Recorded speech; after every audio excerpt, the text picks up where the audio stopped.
Жазамайлы.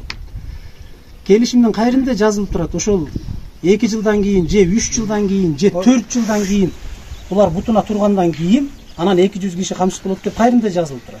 Перула өсүмдүгү 3 жыл 4 жылда өсүп чыкат. Ошондо 200-300 адам ошону H2 onu чечмелеп берчи.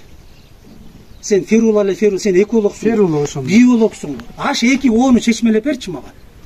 Ошонун структурасын чечмелеп берчи, анан мен сага ишенейин, Ферула 4 жылда өсөт дегениңе. Уза интернетте жазылган, китебиде жазылган. Интернетке жомокту чыгарып берем, мен сага жазып тур. Сен айыл өкмөттүн орун басарысың да. Сен айыл өкмөтүңдүн кызыкчылыгын карабайсың да, мына жердин, мына элдин кызыкчылыгын карабайсың. Элди кызыкчылыгы ишкерден коргойбуз. Кантип мыйзамсызбы? Жок, мыйзамдуу. Мына мыйзамдуубу?